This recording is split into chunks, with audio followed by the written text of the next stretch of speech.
তাই আমের আচার তো প্রায় রেডি হয়ে গেল। এই তো হয়ে গেল, কালার এসে গেছে। আমের আচার বানাবো বলে একটা মশলা তৈরি করছি। এতে নিয়েছি গোটা জিরে, নিয়েছি গোটা ধনে, নিয়েছি একটু সাদা সর্ষে, নিয়েছি আর কয়েকটা শুকনো লঙ্কা আর একটু তেজপাতা নিয়েছি। এগুলোকে শুকনো খোলায় একটু নেড়ে নেব, ড্রাই রোস্ট দিয়ে তারপর ওই একটু মিক্সিতে হালকা করে পেস্ট করবো। শুকনো খোলায় এটা দিলাম, প্রায় হয়ে এসছে একেবারে রোস্টিং। ঠান্ডা হলে এটাকে একটু পেস্ট করবো। আমি সরষের তেল দিয়ে করবো। একটু সরিয়ে দেবো, একটা গোটা তেজপাতা দেবো আর দেবো কয়েক টুকরো এলাচ দেবো। এবার হালকা একটু নেড়ে নিচ্ছি।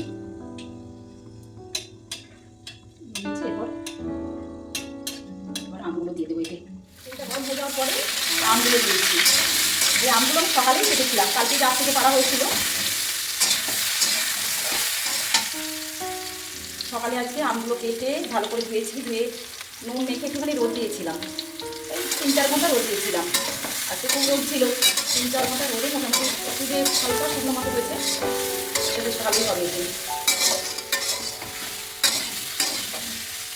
একটু নাড়া হোক, এটা হালকা হালকা একটু নাড়তে নাড়তে গায়ের যে রঙটা একটু বদলে যাবে। এই যে আমগুলো প্রায় একটু ভাজা ভাজা হয়ে এসছে, আর একটু নেড়ে নেবো। আর একটু নেড়ে নিয়ে তারপর গুড়টা দেবো। এবারে গুড়টা দেবো।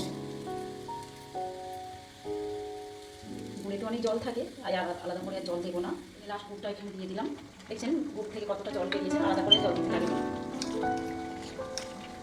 প্রায় হয়ে এসছে, গ্রেভিটাও তৈরি হয়ে গেছে, স্টিকি হয়ে চটচটে একেবারে একটা বেশ আঠালো হয়ে গেছে। এবারে সেই ভেজে রাখা মশলাটা যে গুলিয়েছিলাম সেটা আবার দিয়ে দেবো। গুঁড়িয়ে মোটামুটি খুব মিহি পেস্ট করিনি, এতে এই একটু হালকা দানা দানা মতো আছে। এই যে এইভাবে এরকমভাবে মশলাটা পুরোটাই লাগবে। দিয়ে দিলাম অনেকটা, তো